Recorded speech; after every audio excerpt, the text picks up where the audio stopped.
তৃতীয় আৰু চতুৰ্থ বৰ্গৰ প্ৰাৰ্থীসকলৰ মৌখিক পৰীক্ষালৈ চিন্তিত হৈ আছে নেকি? তেন্তে আপোনালোকৰ বাবে অত্যন্ত ভাল খবৰ। আজি আপোনালোকৰ কাৰণে এটা বিশেষ লাইভ প্ৰ'বৰ জৰিয়তে আমি দেখাব বিচাৰিম যে তৃতীয় আৰু চতুৰ্থ বৰ্গৰ মৌখিক পৰীক্ষা কেনেধৰণে প্ৰশ্ন আহিব পাৰে।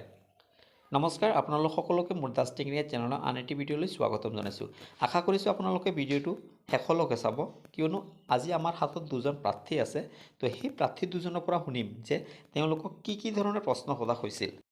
তো বলক তেওঁলোকে কোৱা কথাখিনি আমি সকলোৱে চাই লওঁ। কিন্তু আপোনালোকে চেনেলটো যদি নতুন চাইছে তেন্তে অতি শীঘ্ৰে চেনেলটো ছাবস্ক্ৰাইব কৰি দিব আৰু কাষত থকা বেল আইকন প্ৰেছ কৰি ন'টিফিকেশ্যন অন কৰি দিব, কিয়নো এইটো চেনেলত সদায় শিক্ষা বিভাগৰ লগত জড়িত আৰু নিযুক্তি সম্পৰ্কে সকলো ধৰণৰ তথ্য দাঙি ধৰা হয়। তেনেকুৱা একো নাই, অকল লৈ গৈছে আৰু বায়'মেট্ৰিক কৰাই তাৰপিছত লৈ গ'ল। তাৰপিছত মানে মই যেতিয়া ভিতৰত গ'লোঁ তেতিয়া মোক সুধিলে তোমাৰ নাম কি, তোমাৰ দেউতাকৰ নাম কি, তাৰপিছত তোমাৰ ঘৰ ক'ত, এইখিনি সোধাৰ পাছত মানে কিছুমান বেছিক কুৱেশ্যন সুধিলে, যেনেকুৱা তোমাৰ জিলাৰ ডিচিৰ নাম কি, এছপিৰ নাম কি, তাৰপিছত সুধিলে কেইটামান বানান দিলে, মোক পেঞ্চিল বানান কৰিব দিছিলে, তাৰপিছত কেবেজ বানান কৰিব দিছিলে, এইখিনি আৰু নাই। আৰু বেলেগ একো ভয় কৰিব লগা কিছু নাই, জাষ্ট এইখিনিয়ে, জাষ্ট সোধে আৰু যাব দিয়ে। নম্বৰ আছে গ্ৰুপটো? গ্ৰুপটো আমি প্ৰথম গ্ৰুপ আছিলোঁ। প্ৰথম গ্ৰুপত আছিলে আৰু প্ৰথম গ্ৰুপত কিমানজন মাতিছে? মানে আমি জানা মতে 100জন মাতিছে, কিন্তু তাৰে ভিতৰত 70জন মানে উপস্থিত হৈছিলে আৰু 30জন অহা নাই। নমস্কাৰ, মোৰ নাম জমিৰুল হক। হয়, মোৰ আজি ভাইবাৰ হৈ গ'ল, ছেকেণ্ড গ্ৰুপ আছিল। হয়, তো প্ৰথমতে মই ক'ব বিচাৰোঁ যে ডকুমেণ্টৰ বিষয়ে একো চোৱা নাই, অনলি এডমিটটো চাইছে। আৰু প্ৰথমতে নিজৰ পৰিচয়টো সুধিছে, তাৰপিছত 3টা কুৱেশ্যন সুধিছে।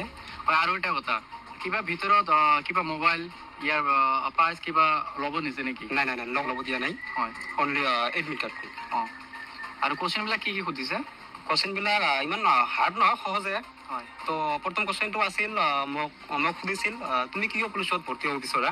হয়, আৰু দ্বিতীয় কুৱেশ্যনটো আছিল পুলিচ স্পেলিংটো সুধিছে।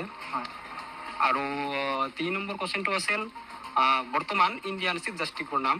হয়, আৰু 4 নম্বৰ কুৱেশ্যনটো সুধিছে বৰ্তমান পুলিচৰ 4জন ডাঙৰ অফিচাৰৰ নাম। হয়, যিসকল ল'ৰা ছোৱালীৰ ভাইভা টেষ্ট আছে, তো মই এইখিনি ক'ব বিচাৰোঁ যে ইমান টেনশ্যন কৰি লাভ নাই।